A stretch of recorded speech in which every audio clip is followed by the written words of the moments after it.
네, 안녕하세요. 오늘은 주말에 있었던 경기죠. 레스터 시티와 맨체스터 유나이티드 주말 FA컵 경기를 경기 분석해 보도록 하겠습니다. 저와 이 경기 분석 전 영상이 또 레스터 시티 경기였는데요. 그러다 보니까 저와 경기 자체를 좀 레스터 시티에 좀 집중해서 볼 수밖에 없었고요. 그다음에 레스터 시티의 공격 변화, 로저스 감독의 그다음에 변화된 포메이션과 어떤 공격 전술을 가지고 나왔는지에 대해서 아주 인상 깊게 잘 봤습니다. 그래서 전체적으로 이번 경기 분석의 내용은 레스터 시티의 분석에 대한 내용이 많이 나올 거고요. 그래서 그걸 제일 첫 번째로 가져갈 거고, 그 다음에 두 번째로는 맨유에 대한 이야기를 조금 짧게 하고, 마지막으로 레스터 시티를 두 경기 연속 계속 보고 분석했기 때문에, 만약에 나란 사람이 어떠한 팀을 가지고 있는 EPL 팀을 가지고 있는 사람인데 다음 경기가 레스터 시티와의 경기다. 그럼 과연 어떠한 전술을 가지고 나와야 레스터 시티를 막을 수 있는지 한번 말씀드려보도록 하겠습니다. 자, 좋습니다. 그러면은 레스터 시티 쪽으로 먼저 레스터 시티의 브랜드 로저스가 가지고 나왔던 전술과 경기 중에 나왔던 전술에 대해서 먼저 말씀해 보도록 하겠습니다. 자, 지난 경기 분석에서 말씀드렸던 거는 나초와 바디가 이에나 나초와 바디가 역습 시에 아니면은 조금 속도가 높은 그런 공격 시에 양쪽 사이드로 나간다고 들었는데요. 이에나 나초와 바디가 이렇게 양쪽 사이드로 많이 벌려주고요. 그다음에 3차에서 공이 갈 수도 있고, 아니면 아요세 페레스가 사이드로 이렇게 공을 보내주면서 공격이 빠른 발을 이용해서 사이드로 뚫고 그다음에 컵백을 놓는 형태의 공격이 진행되었다고 말씀드렸습니다. 그리고 이런 진행들을 로저스 감독은 후반전 때 더욱더 극대화시키기 위해서 저번 경기 후반전 때 더욱더 극대화시키는 그런 전술로 후반전 때 바꿨다고 말씀드렸습니다. 이번 경기도 똑같았습니다.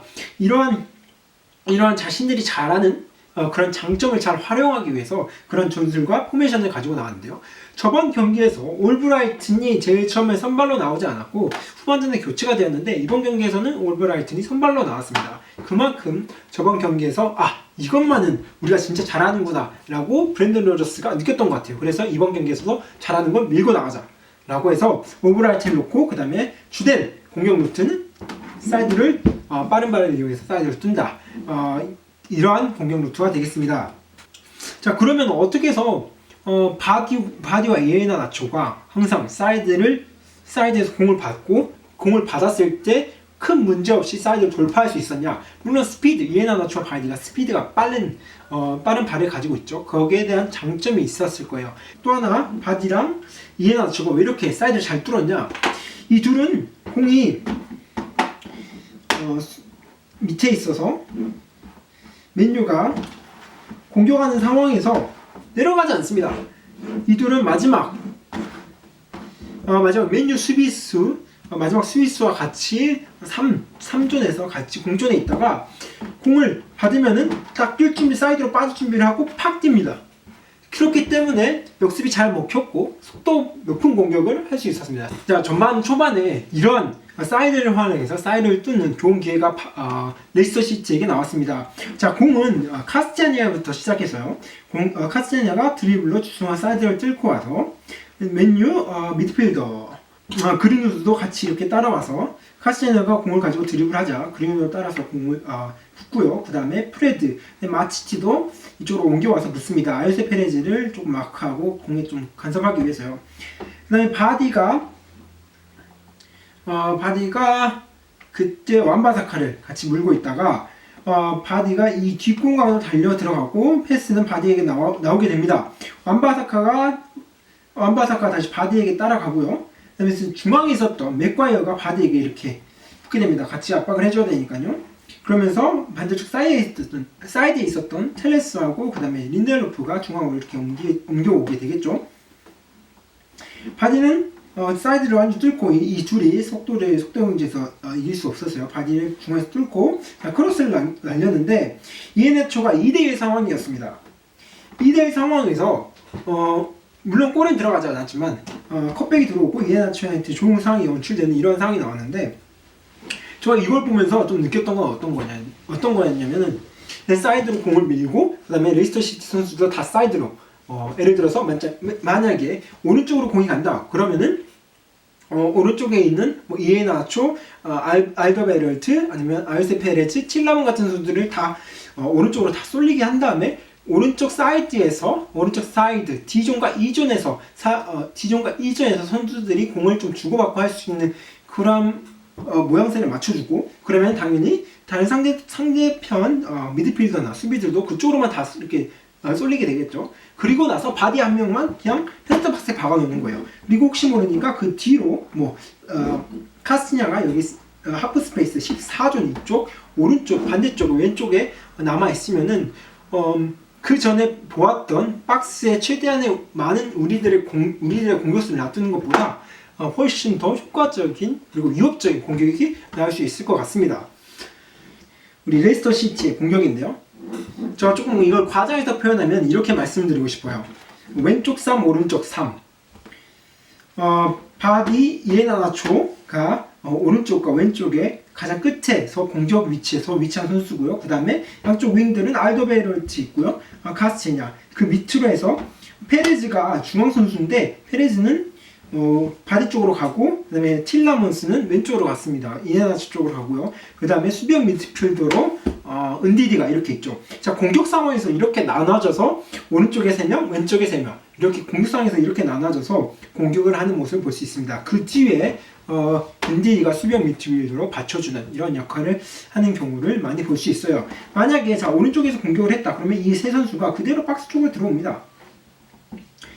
그리고 이 한 명은 같이 이렇게 좀 더 앞으로 붙어주고요. 아니면은 박스로 같이 이렇게 들어오고, 마지막 한 명은 이쪽 그 하프 스페이스에서 남아 있어서 뒤에 흘러오는 공을 좀 때릴 준비를 하고, 당연히 은디드는 수비형 미드필더로서 마지막 14존 끝존에 이렇게 위치하는 이러한 공격 형태를 레이스터 시티의 공격 상황에서 많이 볼 수 있었습니다. 다음으로 맨유에 대해서 이야기를 한번 해볼까 해요. 맨유는 주중에 이탈리아로 날아갔다 왔죠. AC 밀란과 유로파 리그를 치르고 왔습니다. 경기가 꽤 많은 거는 맨유 측에서는 부정할 수 없는 현실이에요. 경기를 많이 뛰었고, 그 다음에 그 경기 모두 다 주전 선수들이 다 나와서 매번 활약했던 선수들이 계속 나와서 활약했고, 그로 인해서 체력적인 부담도 있을 거고, 그 다음에 솔샤르 감독 입장이라면은 어떻게든 로테이션을 돌려서 뛰지 못했던 선수들이 또 퀄리티가 아주 낮은 선수들이 아니에요. 그 선수들 또한 아주 좋은 능력을 가지고 있는 선수들이기 때문에 그런 선수들에게도 기회를 주고 경기 감각을 잊지 말게 좀 기회를 줘야 된다고 좀 생각해서 이번 경기에서 좀 로테이션을 많이 가져왔습니다. 무려 4명의 선수가 로테이션으로 나왔죠. 네, 4명의 선수가 조금 나왔습니다. 경기 결과에 따른 결과적인 측면에서는 좀 무리한 로테이션이 되지 않았나 싶습니다.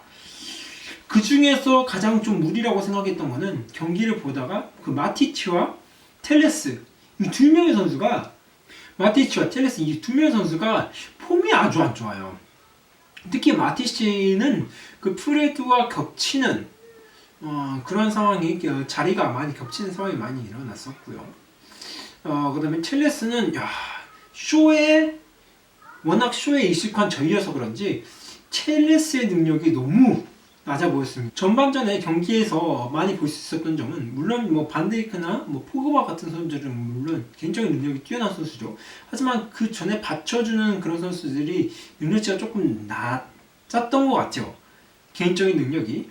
그래서 공격 상황에서 보면은 각자 다 따라 놀고 혼자 드리블하다가 뺏기고 패스 줄 곳을 못 찾아서 패스를 주지 못하고 이런 경우들을 많이 보게 되었습니다. 자, 그런데 이제 후반전에 솔샤르가 다수의 교체를 하죠. 4명의 교체를 다시 하게 됩니다. 모두 주전이 나왔는데요. 맥토미니가 다시 마티치 대신 들어갔고요. 그 다음에 루크쇼가 텔레스 대신 들어갔고, 포그바랑 반데이크가 좀 빠진 건 너무 아쉬운 것 같은데 일단은 소셜의 선택이었으니까요. 그 대신에 그 카바니랑 그 페르난데스를 넣습니다. 브루노 페르난데스를 넣습니다. 이 선수들이 4명의 선수들이 나오자마자 맨유는 경기력이 완전 바뀌었어요. 진짜 축구 경기를 하는 것 같다. 이제야 조금 축구력이 보는 것 같다. 그 전반전 경기에서는 레스터가 계속 밀고 레스터 하고 싶은 대로 다 했는데 이제는 중원 싸움도 조금 있고 좀 치열한 그런 경기를 좀 볼 수 있었습니다. 자, 그리고 가장 많이 바뀌었던 점은 뭐냐면 전반전에는 패스 연결이 조금 원활하지 않았다고 말씀드렸는데 교체 후에 브루노 페르난데스나 페드로 같은 선수들이 어디로 패스를 줘야 될지 다 알고 있어요. 머릿속으로 다 익혀 있어서 패스의 흐름이 그리고 좌우의 스위칭이 아주 원활하게 이루어졌습니다. 아쉽게도 이 선수 교체가 조금 2대1로 지고 있는 상황에서 선수 교체였고 마지막에 이에나나초가 헤딩골로 쐐기를 박아버립니다.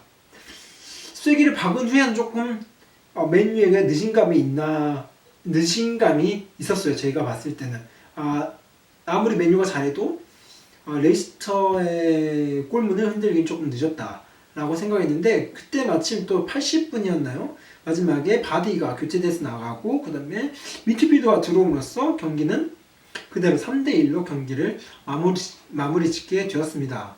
네, 이렇게 해서 이제 마지막까지 레이스터 시티 말씀드렸고요. 그 다음에 맨유에 대해서 말씀드렸고 이제 마지막 이제 저가 만약에 감독이라면 레이스터 시티를 상대해야 되는 그런 감독이라면은 아주 레이스터 시티 공격을 만든 거는 진짜 참 힘들 것 같아요. 왜냐면은 바지랑 이에나초가 너무 빨라서 옵사이드 라인을 좀 잘 잡는다 해도 얘네들이 너무 빠르기 때문에 그리고 그렇다고 해서 우리가 공격을 할 때 우리 라인을 안 올 수 없는 거잖아요. 그렇게 되면은 많이 벌어지니까 간격 사이가 미드필더 수비, 미드필더 공격 간격이 많이 벌려질 테니까 그래서 레이스터의 그 빠른 발을 좀 막는 거는 조금 어려울 것 같은데 그나마 그래도 가능한 거는 뭐 항상 교과서적인 답이죠. 바디나 이에나초에 이렇게 공이 빠지기 전에 전방 압박을 좀 많이 해서 뭐 은디디나 틸러먼스 아니면 올브라이튼, 아유세 페레즈가 공을 잡았을 때 거기서 뭐 돌고 다시 앞으로 길게 찔러주는 정확한 패스를 찔러주는 그런 걸 좀 방해하자.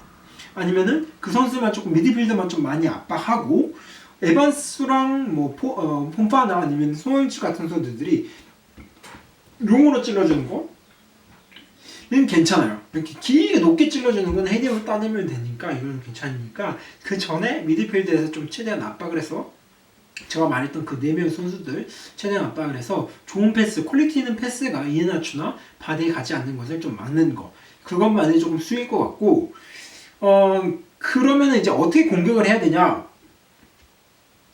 맨유가 보여줬듯이 맨유가 공격을 아주 잘하는 팀이지만은 레이스터 교체 이후에도 골을 넣지 못했습니다. 이걸 보았을 때 조금 레이스터를 상대하는 팀으로서 공격은 쉽지 않다라는 거를 먼저 전제하에 말씀드리고요. 그래도 해볼 수 있는 거는 항상 뭐 3백이 나온 팀에게 항상 하는 교과서적인 공격이죠. 사이드를 최대한 활용해서 사이드를 최대한 흔들어주는 그런 방법이 있겠고요.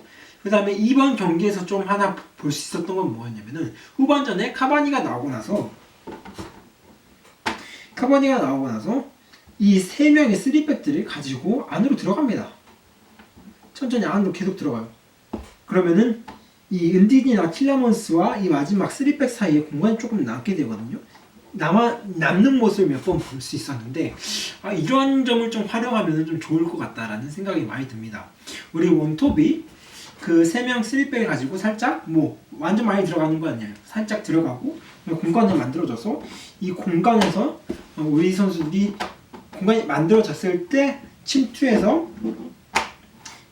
공간이 만들어졌을 때와 선수 침투와 패스가 같이 이어지게 되면서 이어지게 되고 그 다음에 뭐 수비가 한 명 나오겠죠. 그러면 그 빈 공간으로 공을 줘서 원톱이 때리든지 아니면은 뭐 공간이 많이 남았으니까 이 공간에서 중거리 때리든지 이런 공격 형체를 조금 취해볼 수 있을 것 같습니다.